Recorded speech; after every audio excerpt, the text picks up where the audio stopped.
ஓம் நமோ பகவதே வாசுதேவாய. ஓம் நமோ பகவதே வாசுதேவாய. ஓம் நமோ பகவதே வாசுதேவாய. हे कृष्णा करुण सिंधो दीनबंधो जगत्पते गोपेशा गोपिका कांता राधा कांता नमोस्तुते. जय कृष्ण चैतन्य प्रभु नित्यानंद श्री अद्वैत गदाधर श्रीवासादि गौर भक्त वृंदा. हरे कृष्णा कृष्ण कृष्णा हरे हरे, हरे रामा राम राम हरे हरे. हरे कृष्णा कृष्ण कृष्णा हरे हरे, हरे रामा राम राम हरे हरे.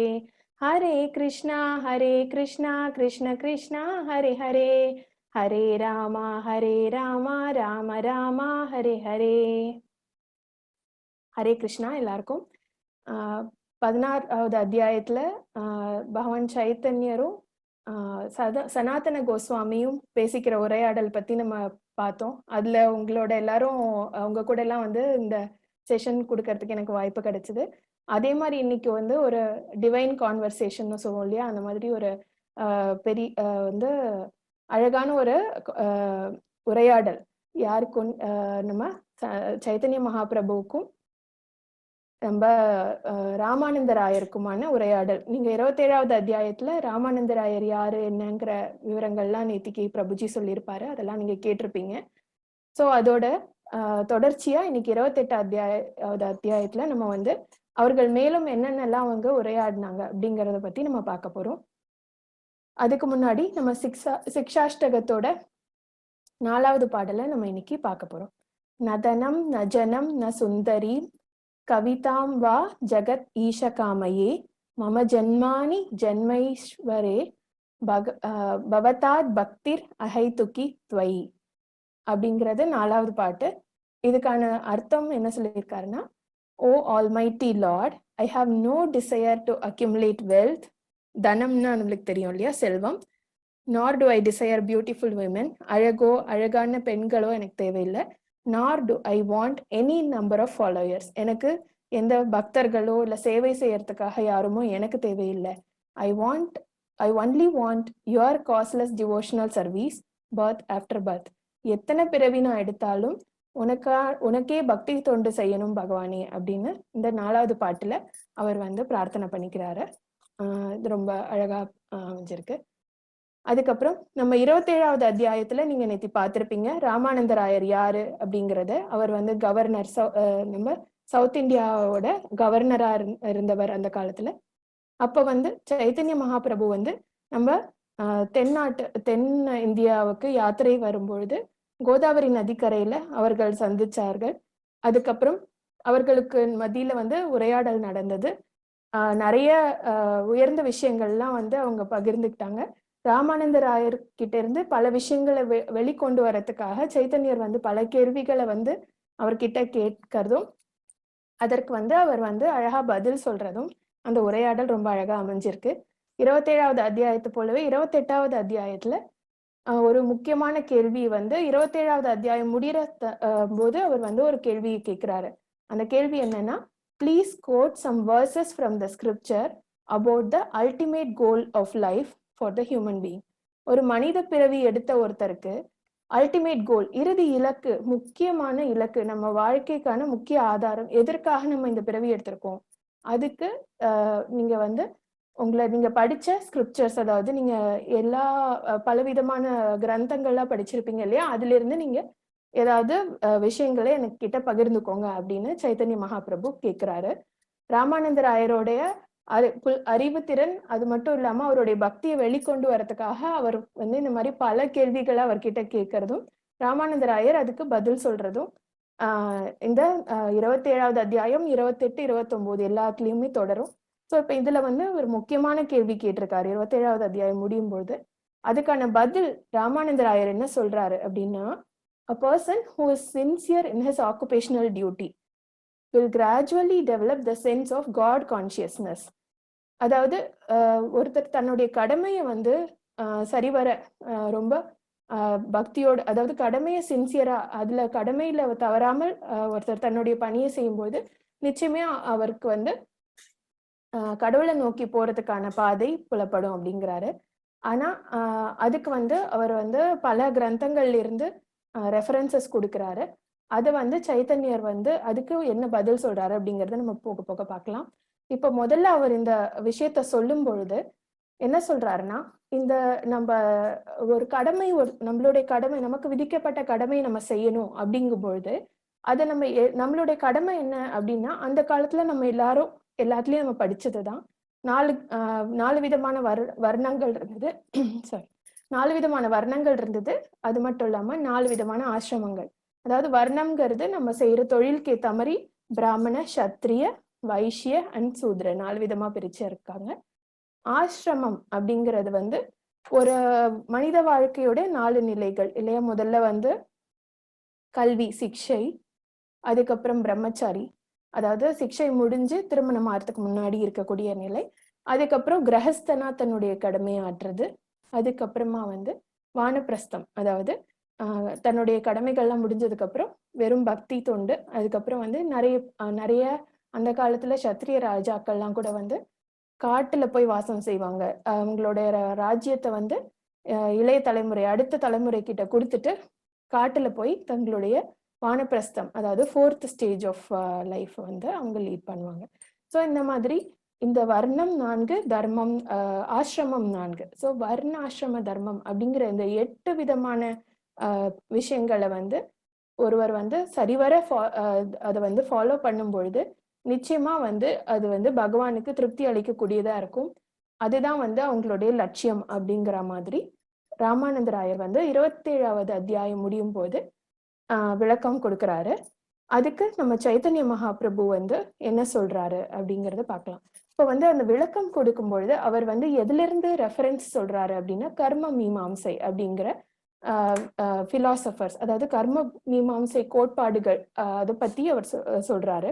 அந்த கர்ம மீமாம்சை கோட்பாடு அதுல என்ன சொல்லப்பட்டிருக்குன்னா, அதாவது கர்ம மீமாம்சா philosophers accept God as being subject to one's work. If one works nicely, God is bound to give them good results. That is their conclusion. நம்ம வந்து நல்ல வேலை செய்தா அதற்கான பலன் நமக்கு கிடைக்கும் அப்படிங்கிற மாதிரி அந்த கர்ம மீமாம்சா philosophy அப்படின்னு சொல்றாங்க. Therefore, from the statement of Vishnu Purana as enunciated by Ramananda Raya, the meaning is sometimes drawn that Vishnu, the Supreme Lord, has no independence. அதாவது இந்த ஸ்டேட்மெண்ட், இந்த கர்ம மீமாம்சை அப்படி அதுல சொல்லப்பட்டிருக்கிற தத்துவத்தை வந்து சரிவர புரிந்து கொள்ளவில்லைன்னா அது எப்படி தோன்றும்னா, அதாவது நம்ம ஒரு வேலை நம்மளோட கடமை நம்ம செய்தோம்னா அதுக்கு பகவான் வந்து நிச்சயமா பலன் தர வேண்டிய கட்டாயம் இருக்கு அப்படின்னா நமக்கு வந்து அவர் கட்டுப்பட்டவர் அப்படிங்கிற மாதிரி அர்த்தம் கொண்டு வந்துரும். அப்படிங்கிறதுனால இத வந்து சைத்தன்ய மகாபிரபு மறுக்கிறாரு. இது மட்டும் நம்மளுடைய இறுதி இலக்கு கிடையாது. நம்ம வந்து கடமை மட்டும் செய்தா நம்மளோட இறுதி இலக்க அடைஞ்சிட முடியாது அப்படிங்கிறத அவர் சொல்றாரு. அதுக்கப்புறம் வந்து எதனால வந்து இந்த கடமை மட்டும் செய்தா வந்து இலக்கு அடைய முடியாது அப்படின்னு சொல்றாருங்கிறதுக்கு மேலும் விளக்கங்கள் கொடுத்திருக்கு இதுல. இது யாராவது ஒருத்தர் படிக்கலாம். யாராவது படிக்கலாம்? மாதாஜி படிங்க Mataji. Hare Krishna Mathaji. Lord Chaitanya disagrees with the first statement. The reason Lord Chaitanya rejected the statement made by Ramananda Raya is the meaning is sometimes drawn that Vishnu, the Supreme Lord, has no independence. He is bound to award a result to the work done. Such a non-independent Supreme Personality of Godhead becomes subjected to the worshipper, and the worshipper accepts the Supreme Lord as he wishes, both impersonal and personal. Hare Krishna Mother. Hare Krishna. அதாவது பகவான் வந்து நமக்கு கட்டுப்பட்டவர் அப்படிங்கிற மாதிரி ஒரு தோற்றத்தை இந்த ராமானந்த ராயர் கொடுத்திருக்கிற அந்த ஸ்டேட்மெண்ட் வந்து அது மட்டும் வந்து நம்மளுடைய இறுதி இலக்கு கிடையாது. நம்ம வந்து வெறும் கடமையை மட்டும் செய்தா நம்ம வந்து இறுதி இலக்கான முக்தியை அடைய முடியாது. இது வந்து இதை மட்டும் நம்ம புரிஞ்சுட்டோம்னா அது எப்படி நம்மளுக்கு அர்த்தம் கொடுக்கும் அப்படின்னா, நம்ம வந்து நம்மளோட டியூட்டி, நம்மளுடைய கடமையை செய்யறோம், பலன் வந்து பகவான் கொடுக்குறாரு அப்படின்னா நம்ம வந்து பகவானோட வேற எந்த ஒரு அசோசியேஷனும் கிடையாது, பக்தி தொண்டு கிடையாது, அவரை பத்தின புரிதல் எதுவுமே இல்லைன்னாலும் நம்மளால வந்து இறுதி இலக்கான முக்தியை அடைஞ்சிட முடியும் அப்படிங்கிற ஒரு தவறான கன்க்ளூஷனுக்கு வர வேண்டியிருக்கும். அதனால இது வந்து சரியான இது கிடையாது. இன்னும் நீங்க மேல வேற ஏதாவது உங்களோட வேர்ஸ்ல இருந்து உங்களுக்கு தெரிஞ்ச கிரந்தத்துல இருந்து ஏதாவது ஒரு விளக்கத்தை சொல்லுங்க அப்படின்னு அவரை மேலும் மேலும் தூண்டி அவருடைய வாயிலிருந்து கடைசியா வந்து எது வந்து உன்னத நிலை, நம்மளுக்கு நம்ம இந்த மனித வாழ்க்கைக்கு எது அல்டிமேட் கோல்னு நம்ம ஃபர்ஸ்ட் ஸ்லைட்ல பார்த்தோம், அதாவது இறுதி இலக்கு நமக்கு எது உன்னத நிலை அப்படிங்கிறத வந்து அவர்கிட்ட இருந்தே வர வைக்கிறதுக்காக தான் பகவான் வந்து சைத்தன்ய மகாபிரபு வந்து அவரை வந்து மேலும் மேலும் பல கேள்விகள் கேட்டு, இல்ல இது சரியான புரிதல் இல்ல, மேலும் வேற ஏதாவது சொல்லுங்க அப்படின்னு அவரை வந்து மேலும் மேலும் கேள்விகள் கேட்டுட்டே போறாரு. அப்படி கேட்க கேட்க அவர் 6 விதமான விளக்கங்கள் தராரு. அதை தான் நம்ம இந்த ஸ்லைட்ல பாக்குறோம். சோ இது யாராவது ஒருத்தர் படிங்க. Hare Krishna Mathaji. A person who is sincere in his occupational duty will gradually develop a sense of God consciousness and get elevated. A person should give up the result of routine activities. One should renounce worldly life. Devotional service with renunciation of routine results. Devotional service with full knowledge and Brahmin realization. Devotional service without any attempt at cultivation of knowledge or mental speculation is the highest stage of perfection. Hare Krishna Mathaji. Hare Krishna Mathaji. இப்போ நம்ம முதல் statement தான் நம்ம ஏற்கனவே பார்த்திருக்கோம், 27வது அத்தியாயத்துல இருந்து தொடர்ந்தது அது. அதாவது நம்ம கடமையை செஞ்சா போதும், நம்ம பகவானை அடைஞ்சிடலாம், அதாவது பகவான் நம்ம புரிஞ்சிக்கலாம், அதுக்கப்புறம் நம்மளுக்கு பகவான் பலன் கொடுத்துடுவாரு அப்படிங்கிறாரு. அதை வந்து சைத்தன்ய மகாபிரபு மறுக்கிறாரு. அதுக்கு வந்து அடுத்தடுத்து அவர் வந்து என்னென்ன ஸ்டேட்மெண்ட் சொல்றாருங்கிறத நம்ம இங்க பார்த்துட்டோம். ஒவ்வொன்றா நம்ம வந்து அடுத்து வரப்போற இதுல வந்து விளக்கமா டீட்டெயில்டா பார்க்கலாம். அதுல வந்து 2வதா அவர் என்ன சொல்றாருன்னா, முதல்ல வந்து கடமையை செஞ்சா போதும்னு சொன்னார் இல்லையா, அடுத்தது வந்து அதை பகவான் மறுத்ததுனால 2வது ஸ்டேட்மெண்ட்டா அவர் என்ன சொல்றாருன்னா, நம்ம கடமைக்கான பலனை வந்து நம்ம தியாகம் செய்யலாம் அப்படிங்கிறாரு. அதுவும் பத்தாது அப்படின்னு பகவான் சொன்ன உடனே அடுத்தது அவர் என்ன சொல்றாருன்னா, நம்ம வந்து துறவு வாழ்க்கைக்கு போகலாம், நம்மளுடைய வேர்ல்ட்லி லைஃபை ரெனவுன்ஸ் பண்றது அப்படின்னா துறவு வாழ்க்கை வாழலாம் அப்படிங்கிறாரு. உடனே சைத்தன்யர் வந்து அதையும் மறுக்கிறாரு. அப்ப வந்து நம்மளுடைய வேலைகளை செஞ்சுட்டே பக்தி தொண்டுல ஈடுபடலாம் அப்படின்னு சொல்றாரு. அதுக்கும் அவர் வந்து இதுவும் வந்து முழுமையான இலக்கு அடையறதுக்கு உதவாது, இன்னும் நீங்க யோசிச்சு சொல்லுங்க அப்படிங்கிறார். அப்ப என்ன சொல்றாருன்னா, நம்ம வந்து பகவானை பத்தின அறிவு நாலேஜை வளர்த்துக்கலாம், அவர் ஒரு பிரம்மன் அப்படிங்கிறத நம்ம அதாவது அந்த அறிவு மூலமா அவர் ஒரு பிரம்மன் அப்படிங்கறத நம்ம உணரலாம், அதோட சேர்ந்து நம்ம பக்தி தொண்டு செய்யலாம் அப்படிங்கிறார். இல்ல அதுக்கும் மேலையும் இன்னும் வேற ஏதாவது உங்களுக்கு புரிதல் இருந்தா அதை பத்தி சொல்லுங்க அப்படின்னு சொல்லும் பொழுது 6வதா அவர் வந்து ஏதாவது நம்மளுக்கு வந்து அறிவை வளர்த்துட்டு பகவான் யாருன்னு தெரிஞ்சுக்கணும்னு அவசியம் கிடையாது, தூய பக்தி தொண்டு அன்பா பிரேமையோட பகவானுக்கு பக்தி செஞ்சா போதும் அப்படின்னு 6வதா அவர் சொல்லும் பொழுது இதுதான் உண்மை அப்படிங்கிறத வந்து சைத்தன்ய மகாபிரபு வந்து அதுக்கப்புறம் தான் அவரோட ஸ்டேட்மெண்ட்டை இவர் அக்ரி பண்றாரு. ஸோ ஒவ்வொன்றா நம்ம டீட்டெயில்டா பார்க்கலாம். இது வந்து ராமானந்தராயர் வந்து 2வதா சொன்ன ஸ்டேட்மெண்ட். இது யாராவது படிக்கிறீங்களா? ஹரே கிருஷ்ணா.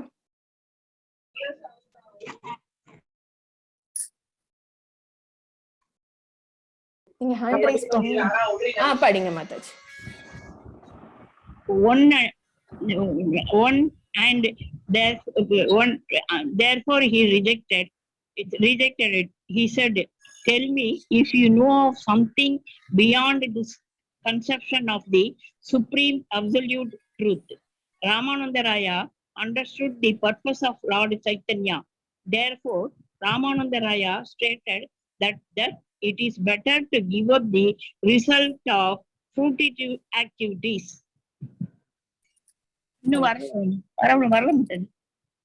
அவ்வளவுதானா? இதுல அவ்வளவுதான் மாதாஜி இந்த ஸ்லைட்ல. அதாவது முதல்ல வந்து கடமையை செய்தால் போதும் அப்படிங்கறது முதல். அது வந்து அதுக்கு வந்து சைத்தன்ய மகாபிரபு உடன்படல. இன்னும் வந்து இது மற்றும் பத்தாது அப்படின்னு சொல்லும்பொழுது அவர் இரண்டாவதா என்ன சொல்றாரு அப்படின்னா, நம்ம வந்து கடமை செய்யறது மட்டும் இல்ல, அதோட பலனை நம்ம வந்து துறந்துடணும், அதை வந்து பகவானுக்கு அர்ப்பணம் பண்ணிடணும் அப்படின்றதான் வந்து இரண்டாவது வாக்கியமா அவர் சொல்றாரு. அப்ப வந்து அதற்கான கிரந்தங்கள்ல இருந்து ரெஃபரன்சஸ் வந்து அவர் கொடுக்குறாரு. இப்போ நம்ம வந்து பகவத்கீதையிலயும் அதுக்கான ரெஃபரன்சஸ் இருக்கு, பாகவதத்திலயும் இருக்கு, அதை தான் அவர் வந்து சொல்றாரு. இதை யாராவது ஒருத்தர் படிக்கிறீங்களா? Hare Krishna. Ramananda Roy's second statement continues. He quoted the verses from Srimad Bhagavad Gita, chapter 9, 27th verse. The Lord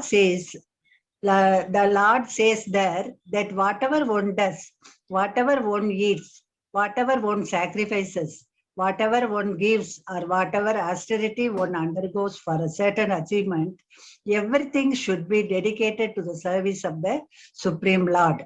Srimad Bhagavatam, Canto 11, Chapter 2, verse 36. One should submit the result of his fruitive activities either by his body, by his speeches, by his mind, by his senses, by his intelligence, by his soul, or by his practical natural modes of nature. Everything should be surrendered to the Supreme Personality of Godhead, Narayana. Hare Krishna, Mathaji. Hare Krishna. நம்ம பகவத்கீதை 9வது அத்தியாயத்துல இருக்கிற 27வது ஸ்லோகத்தோட விளக்கம், அதை வந்து அவர் வந்து இதுக்கு மேற்கோள் காமிக்கிறாரு. அவர் சொன்ன அந்த 2வது ஸ்டேட்மெண்ட்டுக்கு மேற்கோளா காமிக்கிறாரு. அதுல பகவான் என்ன சொல்லியிருக்காரு நமக்கு, அதாவது நம்ம எது செய்தாலும், எது சாப்பிட்டாலும், நம்ம எந்த ஒரு யாகங்கள் ஹோமங்கள் எது செய்தாலும் எல்லாத்தையும் வந்து அவருக்கு அர்ப்பணம் பண்ணணும் அப்படிங்கறது தான் வந்து அது பண்ணாலே வந்து போதும் அப்படிங்கிற மாதிரி சொல்லியிருக்காரு. அதை வந்து இங்க மேற்கோளா காமிக்கிறார். அதே போல பாகவதத்துல 11வது ஸ்கந்தம் 2வது அத்தியாயத்துல இருக்கிற 36வது ஸ்லோகத்துல சொல்லப்பட்டிருக்கிறது என்னன்னா, நம்ம வந்து எந்த கடமை செய்தாலும் அந்த கடமையோட பலனை முழுக்க, அதாவது நம்ம ஒரு கடமை செய்யும் போது உடலாலையும் வாக்காலையும் மனதாலையும் நம்மளோட புலன்களாலையும் நம்மளோட புத்தியாலையும் பலவிதமான தவறுகளோ இல்ல வந்து ஏதாவது பிழைகளோ செய்திருப்போம். எது செய்திருந்தாலும், நன்மை செய்திருந்தாலும் சரி, தீமை செய்திருந்தாலும் எல்லாத்தையும் உனக்கே அர்ப்பணிக்கிறேன் அப்படின்னு ஒரு ஸ்லோகம் வரும். அந்த ஸ்லோகத்தை வந்து மேற்கோள் காமிச்சு ராமானந்தராயர் வந்து இந்த 2 இதுலயும் வந்து அதே விஷயம்தான் சொல்லப்பட்டிருக்கு. கடமையுடைய பலனை வந்து பகவானுக்கு சமர்ப்பணம் பண்ணாலே போதும் அப்படின்னு இதுல சொல்லியிருக்காரு அப்படின்னு இத 2வது ஸ்டேட்மெண்ட்டை எக்ஸ்பிளனேஷனா கொடுக்குறாரு. அதுக்கப்புறம் சைத்தன்ய மகாபிரபு வந்து இது வந்து கடமையோட பலனை துறக்கிறது சரிதான், ஆனா அது வந்து நம்மளுடைய இறுதி இலக்கான முக்தி அடையறதுக்கு இது மட்டும் போதுமா, வேற ஏதாவது நீங்க சொல்லுங்க, வேற ஏதாவது நீங்க இதை விட உயர்ந்த விஷயம் ஏதாவது யோசிச்சு சொல்லுங்க அப்படின்னு கேக்குறாரு ராமானந்தராயர் கிட்ட. இதை யாராவது ஒருத்தர் படிக்கலாம். யாராவது படிக்கிறீங்களா? Hare Krishna. Hare Krishna. Lord Chaitanya rejected his second statement of Ramananda Rai. He said, if you know something higher, state it. Offering everything to the Supreme Personality of Godhead is a better proposal than the impersonal idea of the Supreme Lord, which is making the Supreme Lord subject to our work. But it is still short of surrendering activities to the Supreme Lord. The worker is simply instructed here to offer the fruitive result of his work to the Supreme Lord, but he has no idea of how to get out of the material entanglement. Therefore, Lord Chaitanya rejected this proposal. Hare Krishna. Hare Krishna. இதுல என்ன சொல்ல இருக்காங்கன்னா, அதாவது ராமானந்தராயர் கிட்ட சைத்தன்யர் என்ன சொல்றாருன்னா, நீங்க முதல்ல சொன்னதை விட 2வது ஒரு படி மேல், முதல்ல கடமை செய்தால் போதும் சொன்னீங்க, அந்த கடமையோட பலனை பகவானுக்கு அர்ப்பணிக்கிறதுங்கிறது ஒரு படி மேலான விஷயம்தான். ஆனா அது மட்டும் போதுமா, நம்மளுடைய இறுதி இலக்கு அடையறதுக்கு அது மட்டும் போதாது. நமக்கு வந்து முழு சரணாகதி அப்படிங்கிற லெவலுக்கு வந்து இது வரல. அதாவது it is still sort of surrendering activities to the supreme lord அப்படின்னு சொல்லியிருக்காரு இல்லையா. அதாவது இது வந்து முழு சரணாகதி கிடையாது. இதை மற்றும் இந்த அளவிலான புரிதல் மட்டும் இருந்தா அதை வந்து ஒருவரை அந்த உலக பந்தத்துல இருந்து, மெட்டீரியல் என்டாங்கிள்மெண்ட்ல இருந்து, இந்த உலக பந்தத்துல இருந்து வெளியில வந்து முக்திங்கிற நிலையை அடையிறது வந்து இந்த அளவுல இருக்கிற புரிதல்னால முடியாது, அதனால இதை விட நீங்க வேற ஏதாவது உயர்ந்த விஷயத்த நீங்க பகிர்ந்துக்கோங்க அப்படின்னு சொல்றாரு. அதுக்கப்புறம் வந்து ராமானந்தராயர் தன்னுடைய 3வது ஸ்டேட்மெண்ட், அதாவது அதை விட தனக்கு எது இன்னொரு படி மேலா தோணுறதோ அந்த விஷயத்த வந்து பகவான் சைத்தன்யர் கிட்ட பகிர்ந்துக்கிறாரு. இது யாராவது ஒருத்தர் படிக்கிறீங்களா? Ramananda Roy's third statement. After the second rejection by Lord Chaitanya, Ramananda proposed that one should forsake his occupational activities and by such detachment rise to the transcendental plane. This is, in other words, renunciation of one's early life. In this connection, Ramananda Roy gave two evidences from the Shastras. Hare Krishna. Hare Krishna. இப்போ வந்து 2வதா சொல்லப்பட்ட விஷயத்தையும் வந்து முழுமையான புரிதல் இல்லை அப்படிங்கிறத சைத்தன்யா மகாபிரபு மறுத்ததுனால ராமானந்தராயர் அவருடைய 3rd ஸ்டேட்மெண்ட், அதாவது 3வதா அவர் என்ன மேற்கோள் காமிக்கிறார், என்ன யோசிக்கிறார் அப்படின்னா, நம்ம வந்து முழுக்க முழுக்க துறவு வாழ்க்கைக்கு போயிடணும். நம்ம வந்து இந்த உலக பந்தத்துல இருந்து வெளியில வரணும்னா நம்ம துறவு நிலைக்கு, எல்லாருமே துறவுங்கிற பாதைக்கு போயிட்டோம்னா நம்ம வந்து இந்த உலக விஷயங்களோட நம்மளோட தொடர்பு எதுவும் இருக்காது, ஒரு டிட்டாச்மெண்ட் இருக்கும். அந்த விதத்துல நம்ம வந்து நம்ம இறுதி இலக்கான முக்திய அடைஞ்சிடலாம் அப்படிங்கிற விளக்கத்தை தன்னுடைய 3வது வாக்கியம் 3வது ஸ்டேட்மெண்டா சொல்றாரு. அதுக்கு அவர் வந்து சில மேற்கோள்களை காமிக்கிறார். அதுதான் வந்து இந்த அடுத்ததுல நம்ம பாக்குறோம். 3வது ஸ்டேட்மெண்ட்டுக்கான மேற்கோள் அவர் என்ன சொல்றாருன்னா பாகவதத்துல இருந்து சொல்றாரு. இது யாராவது ஒருத்தர் படிங்க. ஹரே கிருஷ்ணா. ஹரே கிருஷ்ணா மாதாஜி, நான் படிக்கிறேன். படிங்க Mataji. Ramananda Raya's third statement. In Srimad Bhagavatam 11.11, Lord says, in the religious scriptures, I have described ritualistic principles and how one becomes situated in devotional service. That is, the highest perfectional stage of religiousness. Bhagavad Gita 18.66. Sarva dharma parichya mamekam saranam vraja aham tavam sarva papepyo mokshayami ma sakshusha. Meaning, abandon all varieties of religion and surrender unto me. I shall deliver my sinful reactions. Do not fear. Hare Krishna. Hare Krishna Mataji. இப்போ அவர் சொன்ன அந்த துறவு வாழ்க்கைக்கு போகணும் அப்படிங்கிறதுக்கான மேற்கோள் இந்த 2 விஷயத்திலயும் சொல்றாரு. முதல்ல பாகவதத்துல இருக்கிற 11வது ஸ்கந்தம் 11வது அத்தியாயத்துல சொல்லியிருக்கிற விஷயத்த மேற்கோளா காமிக்கிறாரு. அதுல என்ன சொல்றாருன்னா, அதுல வந்து பகவான் கிருஷ்ணரே சொல்லியிருக்காரு. என்ன சொல்லியிருக்காருன்னா, இந்த religious scriptures I have described ritualistic principles, அதாவது நம்ம வந்து ரிச்சுவல்ஸ், அதாவது நிறைய பூஜைகள், அந்த மாதிரி ஹோமங்கள், அதுக்கான முறைகள் அது வந்து சொல்லப்பட்டிருக்கு.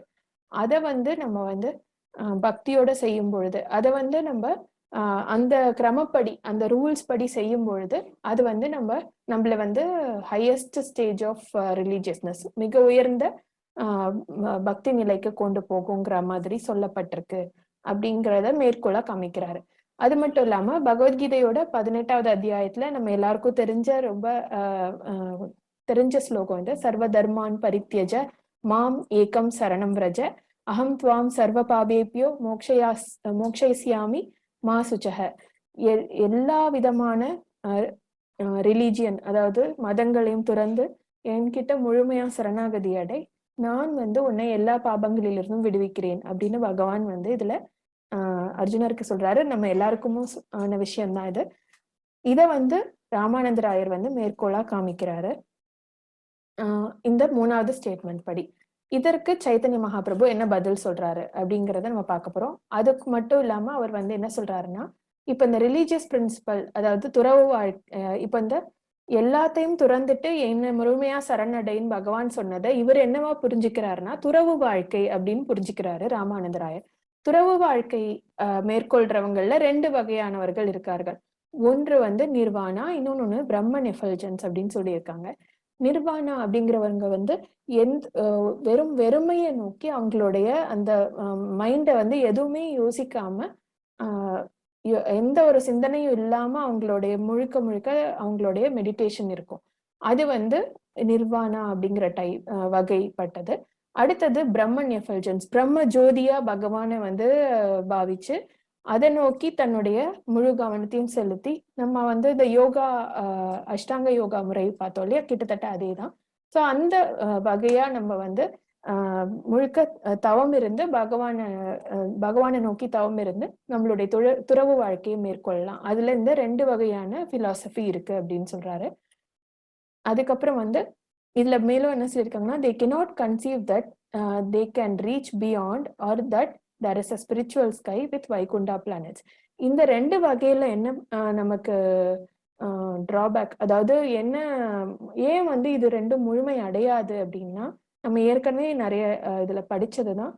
இதுல வந்து பகவான ஒளி வடிவமா மட்டுமே தான் அவர்கள் பார்க்கிறார்கள். அதுக்கும் மேல ஆன்மீக உலகங்கள் இருக்கு. பகவானுக்கு அந்த ரூபம், அவர் ஒரு சச்சிதானந்த விக்கிரகம், அவருடைய ரூபம் ஆன்மீக உலகம், அவருடைய பல விஷயங்கள் வந்து அது தாண்டின புரிதல் இருக்கு இல்லையா.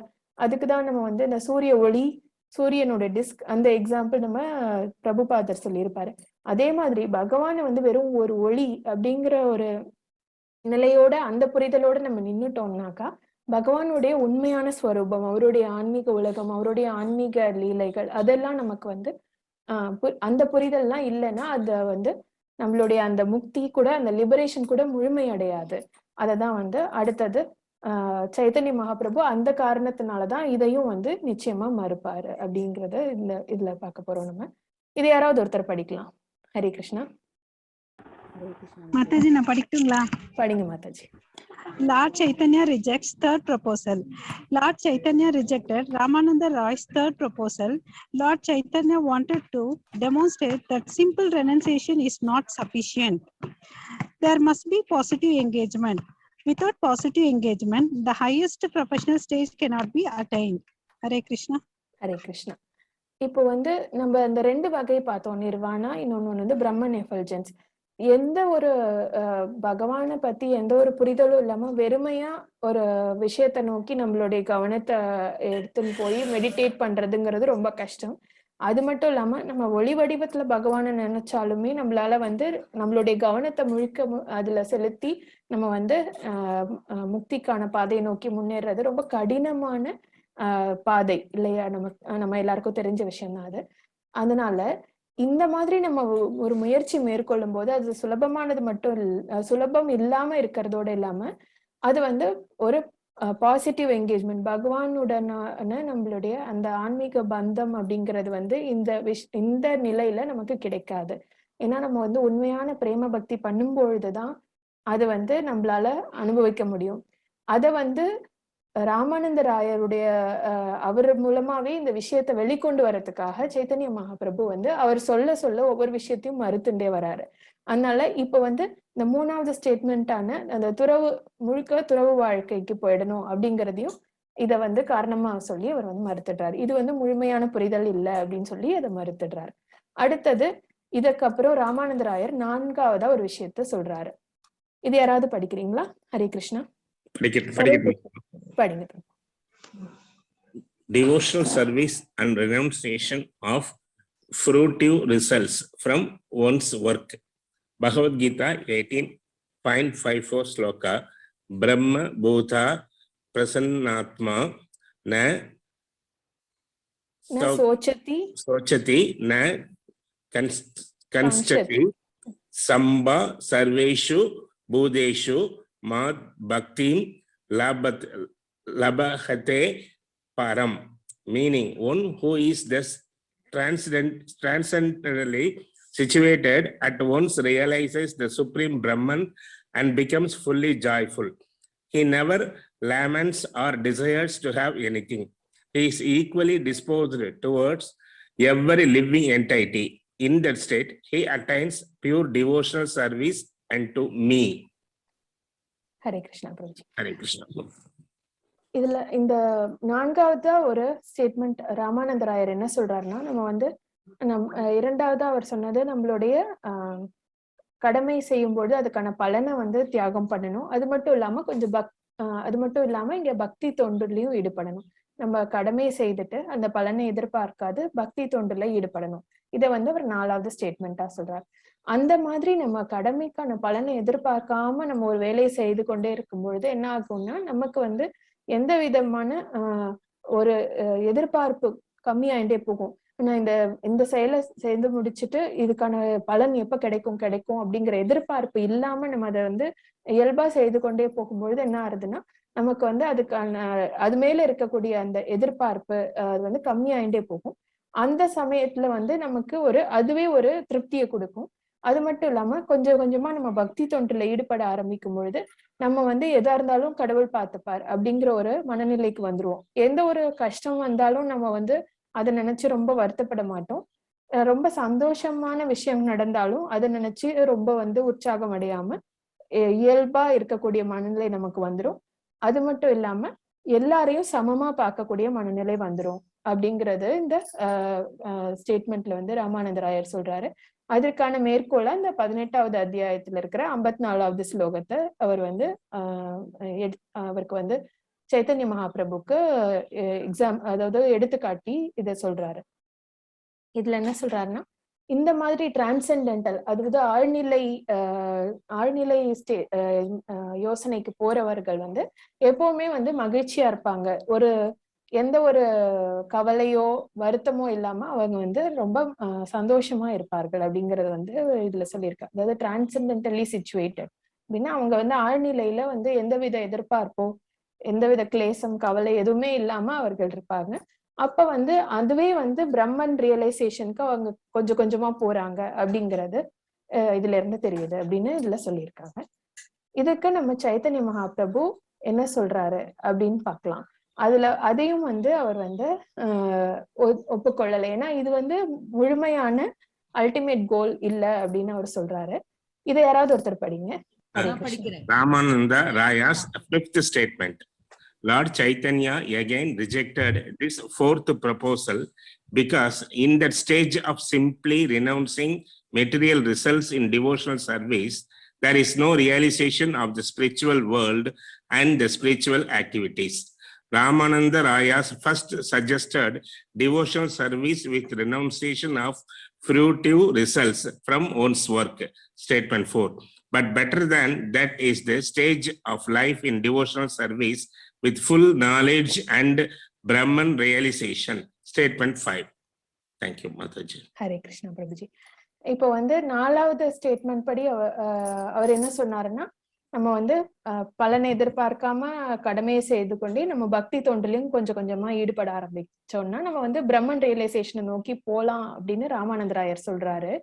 ஆனா அதுக்கு நம்ம சைத்தன்யர் மறுப்பு தெரிவிக்கிறாரு 4வது ஸ்டேட்மெண்ட்டுக்கு. எதனால அப்படின்னா, இது மட்டும் போதாதுப்பா. ஏன்னா நம்ம வந்து பகவானுடைய அந்த ஆன்மீக உலகங்கள் பத்தியோ இல்ல அவருடைய அந்த ஸ்பிரிச்சுவல் ஆக்டிவிட்டிஸ், அவருடைய ஆன்மீக லீலைகள், அவருடைய அவதாரங்கள் அதை பத்திலாம் நமக்கு வந்து இந்த ஸ்டேஜோட நின்னுட்டோம்னா, நானா அவர் சொல்லியிருக்கிற அந்த 4வது வாக்கியத்தின்படி அதோட நம்ம விட்டுட்டோம்னா இதெல்லாம் பகவானை பத்தின புரிதல் நமக்கு வராது இல்லையா?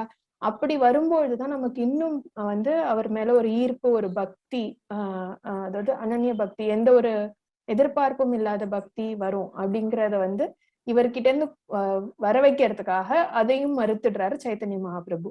அப்ப 5வதா நம்ம ராமானந்தராயர் என்ன சொல்றாருன்னா, அப்படின்னா நம்ம வந்து பகவானை பத்தி படிச்சு தெரிஞ்சுக்கலாமே. அப்ப வந்து full knowledge and Brahman realization. So அதாவது 5வதா நம்ம வந்து நாலேஜை வளர்த்துக்கணும், பகவானை பத்தின நாலேஜ் வளர்த்துண்டு அதுக்கப்புறமா வந்து பக்தி தொண்டுல ஈடுபடணும். அப்ப பகவான் யாரு, அவர் என்னென்ன அவதாரங்கள் எடுத்திருக்காரு, இதெல்லாம் வந்து நம்ம தெரிஞ்சுக்கலாம்.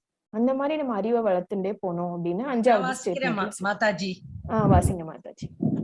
Again, as always, Lord Chaitanya rejects. Lord Chaitanya again rejected this 5th proposal because in that stage of simply renouncing material results in Brahman realization, there is no realization of the spiritual world and the spiritual activities. Although in the Brahman realization stage, there is no material contamination, yet because there is no positive engagement in spiritual activity, it is not perfectly cleansed. The pure living entity is not liberated unless he has a complete spiritual idea and is engaged in spiritual activity. When one is absorbed in impersonal thought or void thought, then his entrance into external life, blissful life, and life of knowledge is not complete. Hare Krishna Mathaji. Hare Krishna Mathaji. பகவான் சைத்தன்யர் வந்து மறுபடியும் இந்த 5வது ஸ்டேட்மெண்ட்டையும் வந்து இது மாத்திரம் போராது, நம்மளுடைய அல்டிமேட் கோல் ரீச், அதாவது நம்மளுடைய இறுதி இலக்குக்கு இந்த அளவிலான புரிதல் மட்டும் போதாது அப்படின்னு சொல்றாரு. இந்த 5வது ஸ்டேஜ்ல நம்ம என்ன படிச்சிருக்கோம்னா, கடவுளை பத்தி நம்ம தெரிந்து கொள்றது, நாலேஜ் வளர்த்துக்கிறது, மேலும் பக்தி தொண்டு செய்யறது. இது ரெண்டுத்தையும் வந்து ராமானந்த ராயர் வந்து சொல்றாரு. அந்த ரெண்டுத்தையும் நம்ம பண்ணினாலும் அதுல வந்து நம்ம வந்து பகவான் வந்து ஒரு பரபிரம்மஸ்வரூபம், அதுக்கப்புறம் அவருடைய அவதாரங்கள், அதை பத்தி எல்லாம் நம்ம தெரிஞ்சுக்க ஆரம்பிக்கிறோம். அது மட்டும் இல்லாம நம்ம வந்து எதிர்பார்ப்பு இல்லாம செயல்களை செய்ய ஆரம்பிக்கும் பொழுது நமக்கு வந்து கொஞ்சம் கொஞ்சமா வந்து பொருள் உலக பந்தங்கள், அதாவது நம்மளுக்கு வந்து அட்டாச்மெண்ட் கம்மி ஆனாலும் அது மட்டும் போதாது, நம்மளுக்கு வந்து பகவானுடைய ஒரு பக்தி தொண்டுல வந்து நமக்கு பாசிட்டிவ் என்கேஜ்மெண்ட், அதாவது ஆழ்ந்த பக்தி எப்ப வரும் அப்படின்னா, பகவானோடு நம்ம வந்து ஏதாவது ஒரு விதத்துல நம்மளை தொடர்பு படுத்திக்கும் போதுதான் வரும். அப்பதான் வந்து அது வந்து உண்மையான பிரேம பக்தி ஆகும். இது வந்து பகவானை பத்தி படிச்சு தெரிஞ்சிருந்தும் நம்மளுக்கு வந்து உண்மையான அட்டாச்மெண்ட் வந்து வரலைன்னா இந்த ஸ்டேஜ் மட்டும் நம்மளுக்கு பத்தாது, நம்மளுடைய இறுதி இலக்கு கிடையாது அப்படின்னு சொல்லி அதையும் மறுக்கிறாரு. அடுத்தது வந்து இப்ப வந்து இதுக்கு முன்னாடி வந்து பகவானை பத்தி புரிதல் வந்ததுக்கு அப்புறமா ஆழ்நிலையில அவரை பத்தி மெடிடேட் பண்ணணும், நாலேஜை வளர்த்துக்கிறதோட இல்லாம ஆழ்நிலையில அவரை மெடிடேட் பண்ணணும் அப்படிங்கிற மாதிரி ஒரு ஸ்டேட்மெண்ட் சொல்லியிருந்தாரு ராமானந்த ராயர். அப்ப அந்த ஆழ்நிலையில வந்து அவரை பத்தி அவரை நோக்கி நம்ம வந்து தவம் பண்ணும் பொழுது என்னென்ன வந்து அதுல சேலஞ்சஸ், அதுல வந்து என்னென்ன சிரமங்கள் இருக்கு அப்படிங்கறத வந்து இதுல வந்து நம்ம பார்க்க போறோம். இது யாராவது ஒருத்தர் படிங்க. Hare Krishna. Hare Krishna Mathaji. Challenges of impersonal meditation. Impersonalists are hindered in such attempts to make the mind void by artificial meditation. It is very difficult to make the mind void of material conceptions. In the Bhagavad Gita, it is stated that those who indulge in such voidness or impersonal meditation make very difficult spiritual advancement, and what they attain is not complete liberation. Therefore, Lord Chaitanya rejected it. Hare Krishna. Hare Krishna. நம்ம ஏற்கனவே பார்த்ததுதான், இந்த அஷ்டாங்க யோகா முறையினாலும் சரி, அதாவது impersonal meditation, இம்பர்சனல்னாலே உருவ வழிபாடு இல்லாம பகவானை வந்து ஒரு ஜோதி வடிவத்திலோ இல்லை எந்த வடிவமுமே இல்லாம மனசுல சிந்தனை எதுவும் இல்லாம நம்ம மனசை ஒருமுகப்படுத்தி முழுக்க முழுக்க தியானத்துல ஈடுபடுறதுதான் வந்து இந்த இம்பர்சனல் மோட் ஆஃப் மெடிடேஷன். இது வந்து நம்ம படிக்கிறச்சேவே இது வந்து எவ்வளவு கஷ்டமானது அப்படின்னு நமக்கு தெரியும். உலகத்திலே ரொம்ப வேகமான ஒரு மோட் ஆஃப் டிரான்ஸ்போர்ட் அதாவது எதுன்னு கேட்டா நம்ம வந்து நம்மளோட மனசுதான் நம்ம சொல்லலாம். எல்லாருக்கும் நமக்கு தெரியும், உட்கார்ந்த இடத்துல இருந்தே நம்ம சில நிமிஷத்துல எங்க வேணாலும் போக முடியும். நம்மளோட மனசு அவ்வளவு வேகமா செயல்படக்கூடியது. அதை வந்து சிந்தனை இல்லாம ஒருமுகப்படுத்தி ஒரு தியானம் செய்யறதுங்கிறது வந்து ரொம்ப ரொம்ப கடினமான விஷயம். அதுலயும் இந்த கலியுகத்துல அது வந்து சாத்தியமே இல்லாத ஒரு விஷயம். அதனால வந்து பகவான் சைத்தன்ய மகாபிரபு இதை வந்து அறவே மறுத்துடுறாரு. இந்த இம்பர்சனல் மெடிடேஷன்ங்கிறது வந்து நமக்கு இது சரியான அது வந்து முதல்ல நம்ம சரியா ஃபாலோ செய்ய முடியாது. அப்படியே செய்தாலும் அது வந்து முழுமையான முக்தி கிடையாது. ஏன்னா பகவானுடைய ஆன்மீக உலகமோ இல்ல பகவானை பத்தின புரிதல் எதுவுமே அதுல இருக்காது. அது முழுமையான முக்தி நிலையா ஆகாது அப்படின்னு சொல்லிடுறாரு. அதுக்கப்புறமா கடைசியா ராமானந்த ராயர் வந்து 6வதா தன்னுடைய ஒரு ஸ்டேட்மெண்ட்டை வந்து சைத்தன்ய மகாபிரபு கிட்ட சொல்றாரு. அதுக்கான மேற்கோள்களும் நிறைய சொல்றாரு. இது யாராவது படிக்கிறீங்களா? ஹரே கிருஷ்ணா மாதாஜி. படிங்க Mataji. Hare Krishna. Ramananda Raya's 6th response. After rejection of this 5th proposal, Ramananda Raya said that devotional service without any attempt at cultivation of knowledge or mental speculation is the highest stage of perfection. In this connection, he gave one evidence too. Hare Krishna. அதாவது 6வதா அவர் என்ன சொல்றாருன்னா, பக்தி தொண்டு எந்த ஒரு எதிர்பார்ப்பும் இல்லாம பகவான் இப்படி வழிபட்டா சிறந்தது, அப்படி வழிபட்டா சிறந்தது, அதாவது அருவமாவோ இல்ல வந்து எந்த ஒரு சிந்தனையும் இல்லாம வழிபட்டாலோ இப்படிதான் வந்து நம்ம வந்து முக்தி அடையணுங்கிறது இல்ல. அப்படி பகவானை பத்தி நிறைய தெரிஞ்சுட்டாதான் நம்ம முக்தி அடையணுங்கிறது இல்ல. நாலேஜ் தான் வளர்த்துக்கணும்னு இல்லை. எதுவுமே இல்லாம நம்ம வந்து தூய பக்தி தொண்டு, அது மட்டும் இல்லாம பக்தர்களுடைய சத்சங்கத்துல இணைந்து பகவானோட ஒரு ரிலேஷன்ஷிப்பை நம்ம வளர்த்துட்டோம்னாலே அதுவே சிறந்த பக்தி தொண்டு அப்படின்னு அவர் சொல்றாரு. அதற்கு வந்து ஒரு எவிடன்ஸ், அதாவது ப்ரூஃப், அது மட்டும் இல்லாம மேற்கோள்கள் சில இதெல்லாம் வந்து மேலும் சொல்றாரு. இதையும் கண்டினியூ பண்ணி படிங்க மாதாஜி. ஹரே கிருஷ்ணா. ஹரே கிருஷ்ணா மாதாஜி. படிங்க. SB 10.14. Lord Brahma says to the Supreme Personality of Godhead, "My dear Lord, one should give up monistic speculation and the cultivation of knowledge altogether. He should begin his spiritual life in devotional service by receiving the information of the activities of the Lord from the realized devotee of the Lord. If one prosecutes his spiritual cultivation by following these two principles and keeping himself rightly in the honest path of living, then although your lordship is never conquerable, you become conquered by him by such process." Hare Krishna. Hare Krishna Mataji. Bhagavatam 10வது ஸ்கந்தத்துல இருக்கிற 14வது அத்தியாயத்துல பிரம்மதேவர் வந்து பகவான் கிருஷ்ணர் கிட்ட வந்து இத சொல்ற மாதிரி அமைஞ்சிருக்கு. அவர் என்ன சொல்றாருன்னா, எந்த ஒரு அறிவும் நிறைய கல்வி ஞானம், உங்களை பத்தின ஞானம் நிறைய வளர்த்துக்கணும் அப்படிங்கிற முயற்சியில இறங்குறத விட சுலபமான வழி என்னன்னா, ஏற்கனவே உங்களை பத்தி புரிஞ்சின்ற ஒரு பக்தர் அவர் வாயிலா உங்களை பத்தின விஷயங்களை கேட்டு தெரிஞ்சுக்கிறதோ, அவர் கூட சேர்ந்து பக்தி தொண்டு செய்து கொண்டே வர்றதோ, அதுவே வந்து உங்களை எளிமையா அடையறதுக்கான மார்க்கம் அப்படின்னு சொல்றாரு.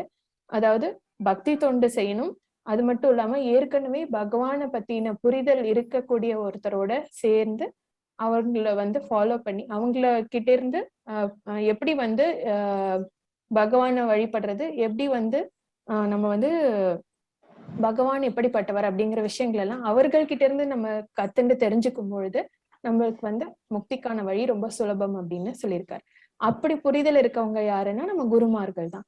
அவர்கள் தான் வந்து ஏற்கனவே பகவான் எப்படிப்பட்டவர் என்னங்கிறத முழு அறிவோடு நம்மளுக்கு இங்க வந்து நமக்கு வழிகாட்டியா இருந்து நம்மள வந்து முக்தியை நோக்கி அழைத்து கொண்டு போவார்கள். அதனால நம்ம ஒரு நல்ல ஒரு ஆன்மீக குருவை வந்து மேற்கோளா எடுத்துட்டு அவங்களோட போதனைகளை நம்ம எப்பவுமே ஃபாலோ பண்ணிட்டு போகணும்னாலே ரொம்ப எளிமையா நம்மளால முக்தியை நோக்கி முன்னேற முடியும் அப்படிங்கறதா இங்க மேற்கோளா காமிக்கிறாரு.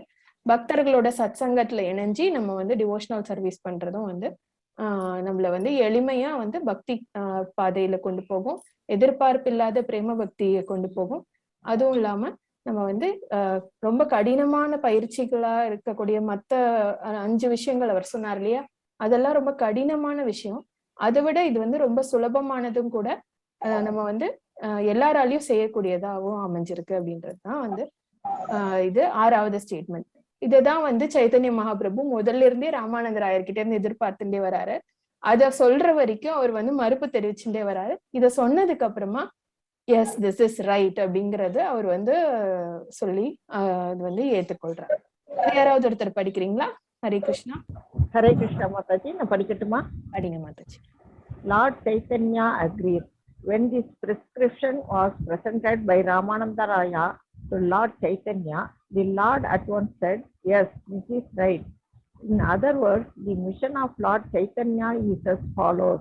In this age, there is no possibility of first, acquiring spiritual knowledge by renunciation; 2, or by mixed devotional service; 3, or by fruitive results in mixed devotional service; 4, or by culture of knowledge.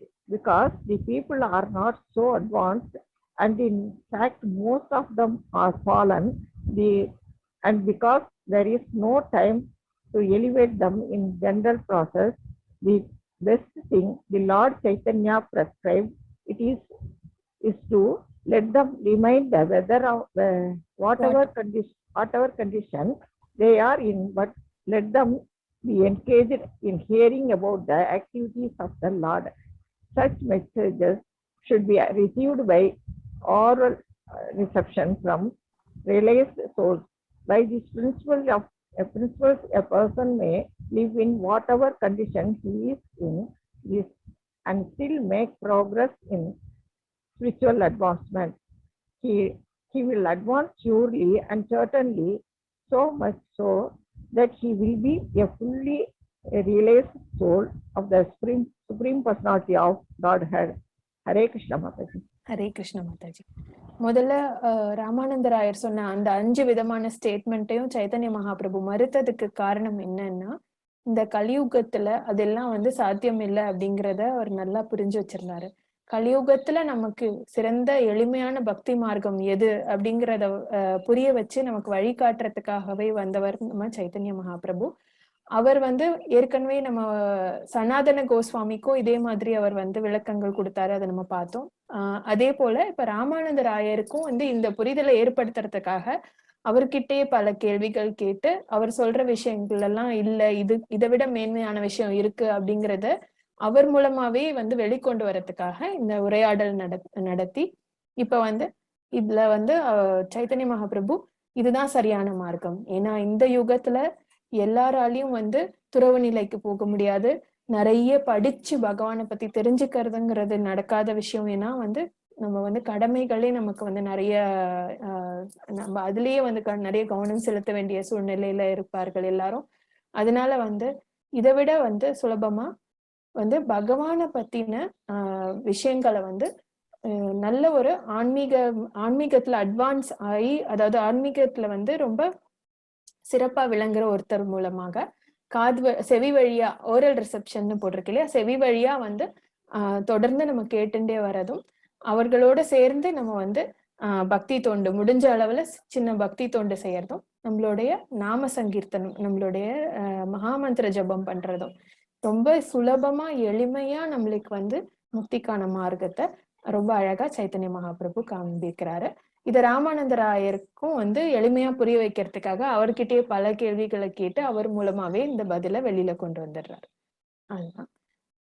அதுக்கப்புறம் highest stage of devotion, இதுதான் ராமானந்த ராயர் இததான் சைத்தன்ய மகாபிரபு கிட்ட இருந்து புரிஞ்சுக்கிறார். இந்த highest stage of devotion ரொம்ப ரொம்ப சுலபம் அப்படிங்கறத அவர் இந்த 6வது விஷயத்த 6வதா அவர் சொல்ற ஸ்டேட்மெண்ட்டை மகாபிரபு ஒத்துக்கிறது மூலமா இத அவர் ரியலைஸ் பண்றாரு ராமானந்த ராயர். இது யாராவது ஒருத்தர் படிக்கிறீங்களா? படிங்க Mataji. Ramananda Raya a chance to develop gradually the advancement from the principles of Varna Ashrama Dharma, caste and the 4 orders of spiritual life, and further offering the results of all fruitive activities. Then he recommended a discussion of spiritual knowledge. The highest stage of transcendental activities is always free from all material desires and fruitive activities and speculative attempts at knowledge.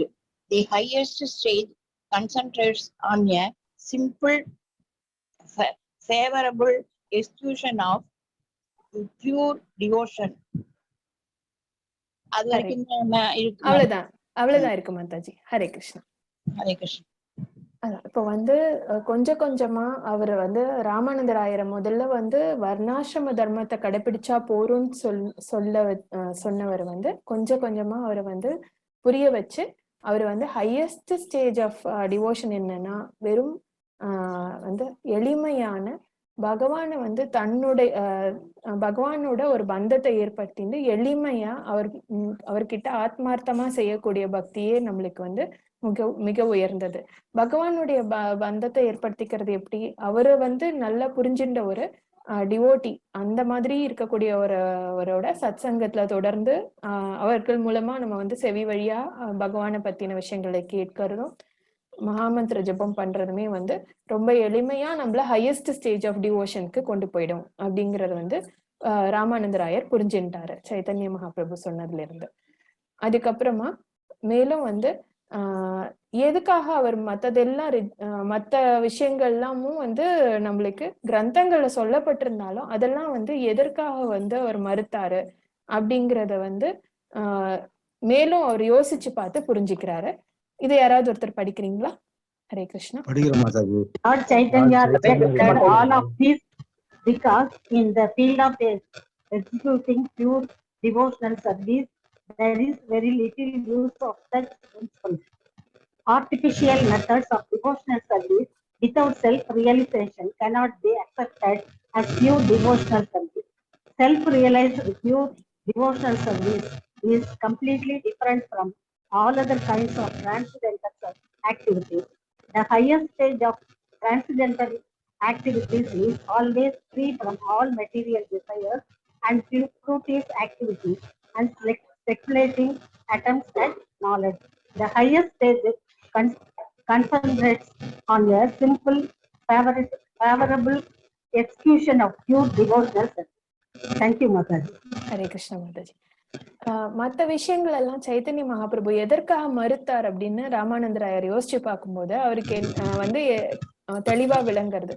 ஏன்னா இந்த 6வது statement படி இருக்கக்கூடிய இந்த தூய பக்தி தொண்டுங்கிறது வந்து ரொம்ப எளிமையானது. அதுக்கு வந்து நிறைய கட்டுப்பாடுகள் ரெஸ்ட்ரிக்ஷன்ஸ் எல்லாம் எதுவும் கிடையாது. ஒரு துறவி அப்ப வந்து அவர் வந்து 3வது ஸ்டேட்மெண்ட்ல வந்து துறவு நிலை மேற்கொள்ளணும்னு சொன்னாரு. ஒரு துறவியா இருக்கிறவர்கள் துறவு நிலைக்கு போறவர்களுக்கு எவ்வளவோ கட்டுப்பாடுகள் இருக்கு. அது வந்து எல்லாராலையும் ஃபாலோ பண்ண முடியாது. எல்லாருக்கும் அந்த மார்க்கம் பொருந்தாது. அந்த வழியில போய் நம்ம வந்து முக்தி அடையிறதுங்கிறது எல்லாருக்கும் சாத்தியமாகாது. அதே மாதிரி ஆர்டிபிஷியல் மெத்தட்ஸ் ஆஃப் டிவோஷனல் சர்வீஸ்னு இதுல எதை சொல்றார்கள்னா அந்த 2 விதமான தியானம் நம்ம பார்த்தோம் இல்லையா, நிர்வாணா, பிரம்மன் எஃபல்ஜன்ஸ். அதாவது எந்த ஒரு சிந்தனையுமே இல்லாம மனதை வந்து ஒருமுகப்படுத்த நினைக்கிறது நிர்வாணா. அண்ட் பிரம்மன் அதாவது பகவான ஒளி ரூபமா வந்து நினைச்சுட்டு நம்ம வந்து மனதை வந்து ஆழ்நிலையில மெடிடேட் பண்றது.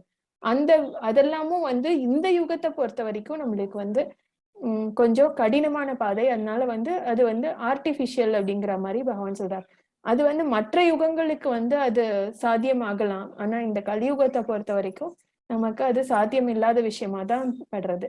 ரொம்ப உயர்ந்த நிலையில இருக்கக்கூடிய ஆன்மீக குருக்களுக்கோ இல்ல பெரியவர்களுக்கோ அது சாத்தியமா இருக்கலாம். பட் நம்மள மாதிரி சாமானிய மக்களுக்கு வந்து அது சாத்தியமே இல்லை. அப்படிங்கிறதுனால சைத்தன்ய மகாபிரபு அது எல்லாத்தையும் மறுத்துட்டாரு அப்படிங்கிறத வந்து ராமானந்தராயர் ரொம்ப தெளிவா புரிஞ்சுக்கிறாரு. அதனால வந்து ரொம்ப உயர்ந்த நிலை அடையறதுக்கு ரொம்ப எளிமையான பக்தியே போரும் அப்படிங்கிறத வந்து ராமானந்தராயர் புரிஞ்சுக்கிறார். அதுக்கப்புறம் என்ன ஆறுது அப்படின்னாக்கா இதுல இருந்து ராமானந்தராயர் வந்து சைத்தன்ய மகாபிரபுவோடைய நோக்கம் என்ன, எதற்காக நம்மள இவ்வளோ கேள்வி கேட்டார், நம்மள எதுக்காக வந்து மனித வாழ்க்கையோட குறிக்கோள் என்னன்னு கேட்டு நம்மள வந்து கிரந்தங்கள்ல இருந்து வர வந்து நிறைய வந்து மேற்கோள் காமிக்க சொன்னாரு, நிறைய எக்ஸாம்பிள்ஸ் சொல்ல சொன்னாரு அப்படிங்கறத வந்து யோசிச்சு பாக்குறாரு. அப்ப வந்து எதற்காக அவர் அதை சொன்னாரு அப்படின்னு பாக்குறாரு. யாராவது படிக்கிறீங்களா? Hare Krishna Mathaji. படிங்க Mataji. Ramananda Raya could understand the motive of Lord Chaitanya, and therefore he stated that attainment of the pure love of Godhead in the highest perfectional stage. There is a very nice verse in Patyavala which is understood to be composed by Ramananda Raya himself. Hare Krishna Mathaji. Hare Krishna Mataji. அதாவது இந்த பாட்யவலா அப்படிங்கறத வந்து ராமானந்தராயர் எழுதின ஒரு கிரந்தம்.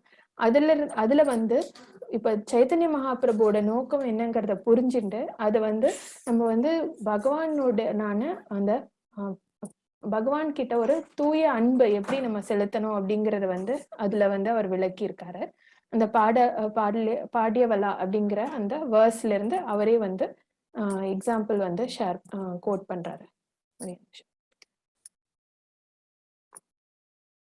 The purport of the verse is, as long as there is hunger within the belly and one has a feeling for eating and drinking, by taking anything eatable one becomes happy. அதாவது அதுல முக்கியம் இதுல என்ன சொல்லியிருக்காருன்னா, ரொம்ப பசியோட இருக்கக்கூடிய ஒருத்தர்கிட்ட போய் எந்த ஒரு பொருளை நம்ம கொடுத்தாலும் அதுல வந்து எந்த ஒரு சுவையே இல்லைனாலும் அவர்களுக்கு வந்து அது அமிர்தம் போல தெரியும். அதை வந்து உடனே அவங்க சாப்பிட்டுடுவாங்க வேகமா வாங்கி. ஏன்னா அந்த அளவுக்கு அந்த பசி அடங்கினா போறோங்கிறது தான் அவங்களோட நோக்கமா இருக்கும். அந்த மாதிரியே பக்தியை வந்து அந்த பசியோட இருக்கிறவர்களோட கம்பேர் பண்றாரு. இது யாராவது படிக்கிறீங்களா? ஹரே கிருஷ்ணா. ஹரே கிருஷ்ண மாதாஜி, நான் படிக்கட்டுங்களா? படிங்க Mataji. There may be much paraphernalia for worshipping the Supreme Lord, but where that is mixed with the pure love of Godhead, it becomes an actual source of transcendental happiness. There is another verse in the connection composed by Ramananda Rai, in which it is stated that even after millions and millions of births, one cannot achieve a sense of devotional service. But if somehow or other one becomes desire of achieving the stage of devotional service, the association of pure devotee will help such a strong desire for serving the Lord to become prominent. Hare Krishna Mataji. Hare Krishna Mataji. அதாவது பாராஃபெர்னேலியானா பலவிதமான, நம்ம வந்து பூஜைக்கு பலவிதமான பொருட்கள் use பண்ணுவோம். பூஜை மணி, இப்ப கோயில்கள் எல்லாம் பாத்தீங்கன்னா நம்மளுக்கு பகவானுக்கு சாமரம் வீசுவார்கள், அந்த மாதிரி சங்கு ஒலிப்பாங்க பூஜை பண்ணும்பொழுது. அதுக்கப்புறம் வந்து பலவிதமான மலர்கள், பழங்கள் இதெல்லாம் வச்சு நம்ம ஆஃபர் பண்ணுவோம். நமக்கு வந்து பகவானுக்கு நிறைய விதவிதமான பொருள்களை வந்து உபயோகப்படுத்துறதை விட முக்கியம் எதுன்னா, தூய பக்தியோட நம்ம வந்து ஒரு சின்ன விஷயத்த நம்ம அர்ப்பணம் பண்ணா கூட போதும். அதுதான் வந்து நம்மளுக்கு வந்து உண்மையான பிளிஸ்ஃபுல்லான அனுபவத்தை தரும். நம்ம வந்து நிறைய விஷயங்கள் நான் பண்றேன் அப்படின்ட்டு நம்ம வந்து முழு பக்தியோட அதை செய்யலைன்னா நமக்கு அது முழுமையான ஆத்ம திருப்தியே தராது அப்படிங்கறத வந்து அவர் எக்ஸ்பிளைன் பண்றாரு.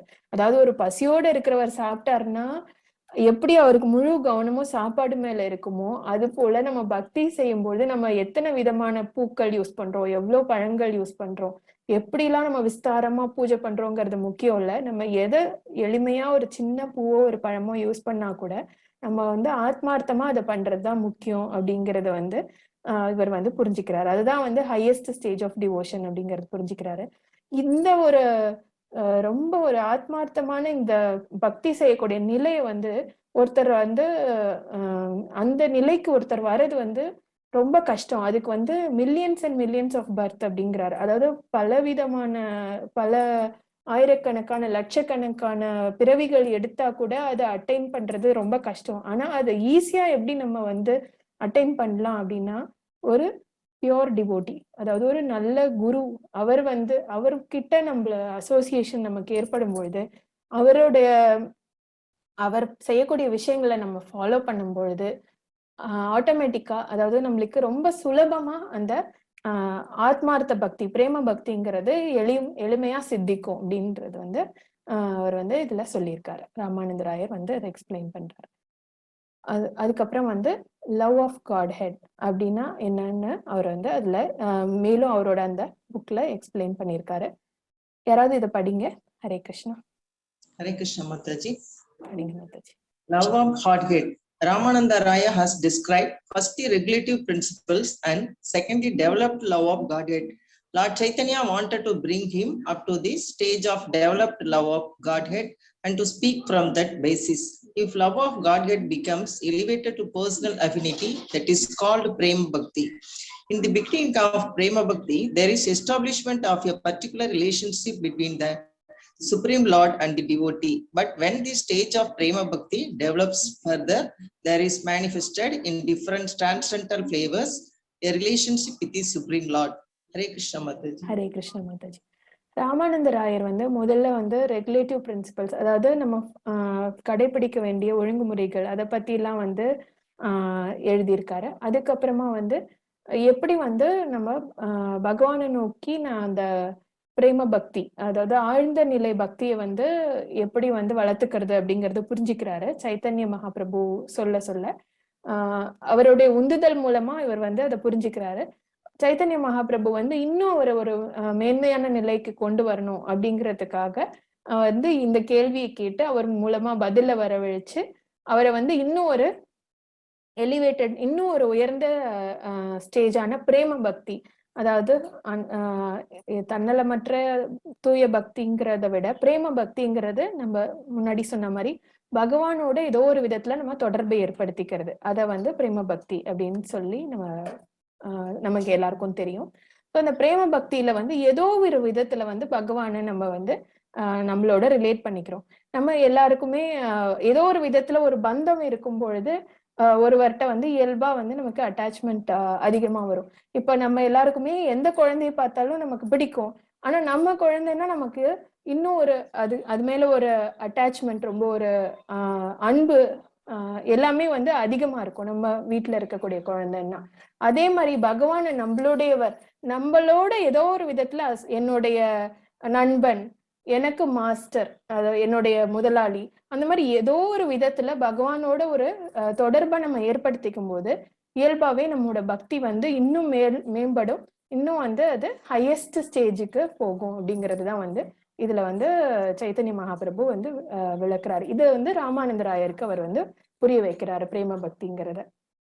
ஸோ அதுல நம்ம எல்லாருக்குமே தெரியும் நவவித பக்தி, நம்ம ஏற்கனவே நீங்க எல்லாருமே படிச்சிருப்பீங்க. ஸோ அதுதான் வந்து அவர் வந்து மேலும் வந்து ராமானந்தராயருக்கு புரிய வைக்கிறார். ஸோ இப்ப ராமானந்தராயருமே வந்து சைத்தன்ய மகாபிரபுவோட அசோசியேஷன்னால இன்னும் ஒரு ஹையஸ்ட் ஸ்டேஜ் ஆஃப் இதுக்கு போறாரு. ஏற்கனவே அவர் ஒரு பரம பாகவதரா தான் இருக்காரு. நம்ம சைத்தன்ய மகாபிரபுவை வந்து அவர் பார்த்ததுக்கு அப்புறம் இன்னும் வந்து அவருடைய பக்தி வந்து இன்னும் மேம்படுறது. ஸோ இப்போ வந்து ஃபர்ஸ்ட் ஸ்டேஜ் ஆஃப் பிரேம பக்தி என்ன அப்படிங்கறத வந்து அவர் சொல்றாரு. இது யாராவது ஒருத்தர் படிக்கிறீங்களா? Hare Krishna Mathaji. When Lord Chaitanya accepted this process, Ramananda Raya described the relationship between the servitor and the master. The first stage is called servitude, to accept the Supreme Lord as the master and the devotee as the eternal servitor. He quoted the verses from Srimad Bhagavatam, 9th canto, 5th chapter, and the Yamuna Acharya's Sostram Ratna. Hare Krishna. Hare Krishna. So இப்போ இந்த சைத்தன்ய மகாபிரபு வந்து இந்த பிரேம பக்தியை தான் வந்து சொல்றாரு அப்படிங்கிறத வந்து ராமானந்தராயர் வந்து புரிஞ்சுக்கிறாரு. புரிஞ்சுட்டு அதுக்கப்புறம் வந்து ராமானந்தராயர் வந்து முதல் நிலை பிரேம பக்திக்கான முதல் நிலை எப்படின்னா பகவானை வந்து நம்மளுடைய முதலாளியாகவும் நம்ம அவருக்கு ஒரு சேவகன் அப்படிங்கிற பாவத்தோட இருக்கிறது வந்து முதல் நிலை பிரேம பக்தி அப்படிங்கிறத வந்து புரிஞ்சுக்கிறாரு. அதுக்கப்புறமா இந்த ரியலைசேஷன் வந்ததுக்கு அப்புறம் அவருக்கு வந்து பாகவதத்துல இருந்து 9வது ஸ்கந்தம் 5வது அத்தியாயத்துல இருக்கிற ஒரு ஸ்லோகத்தை மேற்கோளா காமிக்கிறாரு. அதுக்கப்புறம் நம்ம யாமுனாச்சாரியாரோட ஸ்தோத்திர ரத்னா அப்படிங்கிற புத்தகத்துல இருந்து ஒரு மேற்கோள் காமிக்கிறார். இதுல இருந்து நம்ம ராமானந்தராயர் வந்து எவ்வளோ விஷயங்கள் படிச்சு தெரிஞ்சுட்டு இருக்காரு. அவர் எவ்வளவு பெரிய பாகவதர், அவருடைய அறிவு எவ்வளோ நிறைய விஷயங்கள் அவருக்கு தெரிஞ்சிருக்கு அப்படிங்கறத நம்மளும் தெரிஞ்சுக்க முடியாது. இப்போ வந்து முதல்ல வந்து இந்த நம்ம எல்லாருக்கும் தெரிஞ்ச அம்பரீஷ மகாராஜாவோட கதை தான். அதை வந்து அவர் வந்து மேற்கோளா காமிக்கிறார். அம்பரீஷ மகாராஜா வந்து அவர் ஒரு பெரிய ராஜாவா இருந்தாலும் அவருக்கு வந்து கொஞ்சம் கூட அந்த ராஜாங்கிற ஒரு கர்ப்பமோ இல்ல தலைக்கணமோ இல்லாம பரம பாகவதரா எப்பவுமே வந்து பகவானை பூஜை பண்ணிட்டு இருந்ததுனால பகவானுடைய சுதர்சன சக்கரமே அவருக்கு வந்து ரட்சையா இருந்தது. நம்ம எல்லாருக்கும் தெரிஞ்ச கதை தான். துர்வாச முனிவர் வந்து அவருடைய கோபத்தினால வந்து அந்த துவாதசி நோன்பு முடிக்கிற சமயத்துல வந்து துர்வாச முனிவர் வரத்துக்குள்ள அவர் அந்த துளசி தீர்த்தத்தை அருந்திடுறாரு அம்பரீஷ் மகாராஜா. அந்த கோவத்துல வந்து துர்வாச முனிவர் வந்து அவர் மேல ஒரு பூதத்தை ஏவி விடுறாரு. அத வந்து அதையும் வந்து நம்ம மகாராஜா அம்பரீஷர் வந்து ரொம்ப பணிவோட வந்து ஏத்துக்கிறாரு. ஏன்னா அவர் அந்த அளவுக்கு ஒரு பரம பாகவதர். அவர் வந்து துர்வாச முனிவர் ஒரு சிறந்த முனிவருங்கிறதுனால அவர் ஒரு முனி சிரேஷ்டருங்கிறதுனால அதை வந்து பொறுமையோட ஏத்துக்கிறாரு. ஆனா பகவான் வந்து தன் பக்தனுக்கு எந்த கஷ்டம் வந்தாலும் அதை வந்து அவர் பொறுத்து கொள்ள மாட்டாருங்கிறதுனால பகவானுடைய சுதர்சன சக்கரமே அவருக்கு வந்து ரக்ஷையா அமையிறது. அது வந்து துர்வாச முனிவரை வந்து தாக்க முற்படுறது. இந்த கதையெல்லாம் நம்ம எல்லாருக்குமே தெரிஞ்ச விஷயம்தான். அப்ப வந்து அந்த பரம பாகவதனா இருக்கிற அந்த ராஜா முன்னாடி ஒரு யோகியே வந்து அவருடைய சக்தியே வந்து குறைந்து போயிடுறது. அந்த அளவுக்கு அவருடைய பக்தி வந்து ரொம்ப தூய்மையா இருக்கு அப்படிங்கிற விஷயத்த வந்து நம்ம ராமானந்தர் ஆயர் வந்து எடுத்துக்காட்டா சொல்றாரு. அந்த இந்த விஷயம் பிரேம பக்திக்கு ஒரு எடுத்துக்காட்டு சொல்லும் பொழுது இந்த விஷயத்த சொல்றாரு. இது யாராவது ஒருத்தர் படிக்கிறீங்களா? Hare Krishna. Hare Krishna Mathaji. Hare Krishna. Maharaja Amrish. Durvasa Muni was a great mystic yogi and considered himself to be very elevated. Yet he envied Maharaja Amrish, who was known as the greatest devotee of the time. Durvasa Muni wanted to harass Maharaja Amrish, and as a result he met with great catastrophe. And Durvasa Muni was defeated by the Sudarshan Chakra of the Lord. The yogi admitted his fault and said, for pure devotees who are always engaged in the transcendental loving service of the Lord, nothing is considered impossible to obtain because they are engaged in the service of the Supreme Personality of Godhead.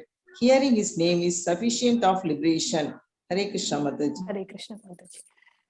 இப்போ வந்து அவர் அம்பரீஷ மகாராஜோட தூய பக்தியினால பகவானுடைய அந்த சுதர்சன சக்கரமே அவருக்கு ரட்சையா அமைஞ்சது.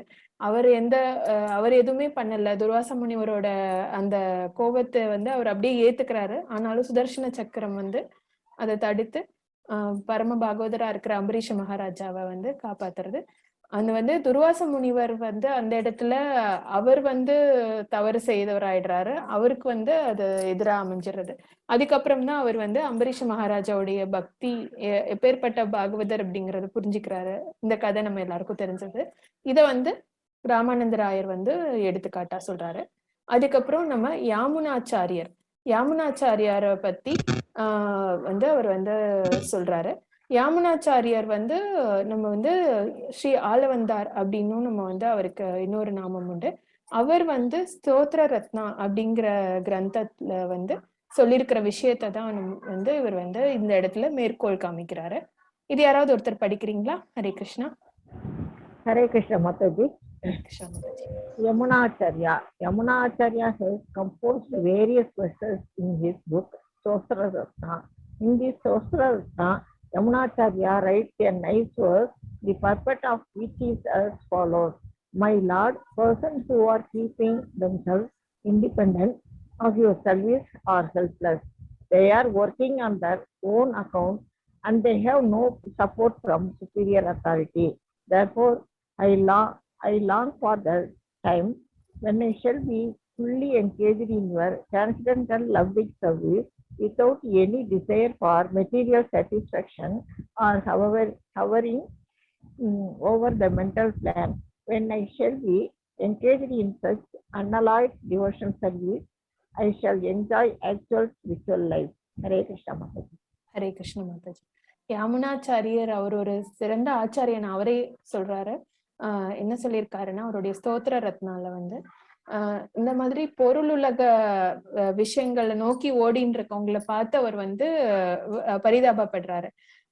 இந்த மாதிரி தன்னுடைய பொருள் தேவைகளை தீர்த்துக்கிறதுக்காகவே வந்து தொடர்ந்து ஏதோ ஒரு வேலை செய்து கொண்டே இருக்கவங்க எல்லாரையும் அவர் வந்து சொல்றாரு.